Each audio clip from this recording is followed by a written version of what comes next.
Hi everyone. If you would have seen my earlier video in terms of accessories, my walk around the bike, you will notice that I also paid for a USB to be fitted into the trunk, frunk, whatever it's called, which you can obviously see on the video. Now, it was quite expensive. It did cost 66 quid, which I think is extortionate, but it's in there and it's proved to be quite helpful. So, but one of the things I didn't realise is it's a mini USB. It's not a full traditional USB. So it's located there.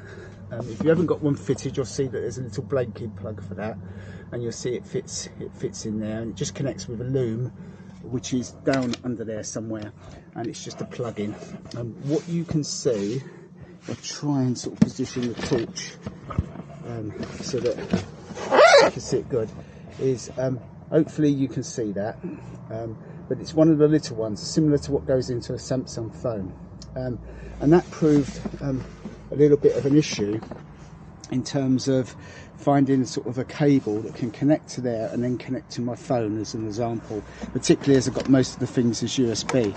So what I chose, I'll just try and sort of show you here, is I bought one of these off of Amazon, and all it involves is that's what the connector is that fits into there, is one of them on one end and a traditional USB, and that then fits nice and neatly into there.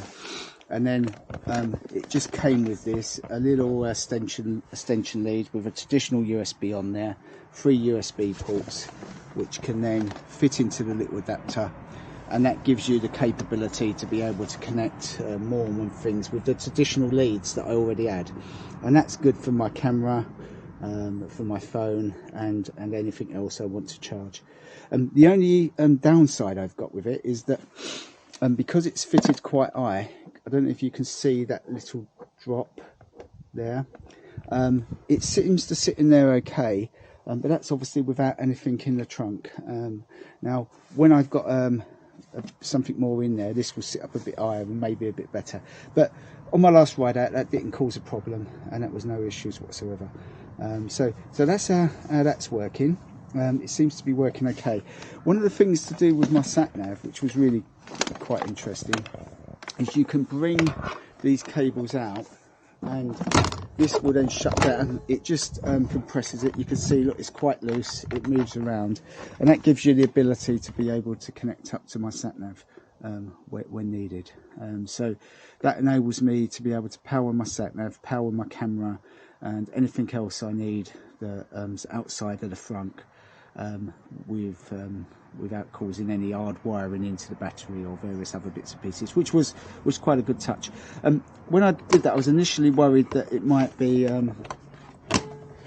sort of compressing this rubber mount here, but it doesn't seem to. It seems to be able to sit down here quite nicely, and it doesn't seem to have made any depressions in the foam or that rubber seal at all. So it looks like that's going to be a reasonable solution.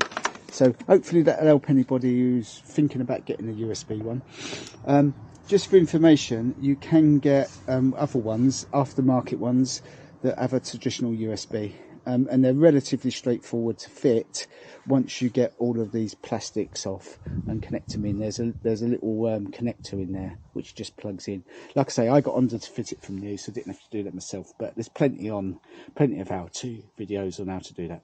Well, hopefully that helped, and I'll speak to you soon. That said, as always, if you've got any questions, let me know and I'll do my best to answer them. Okay, bye then.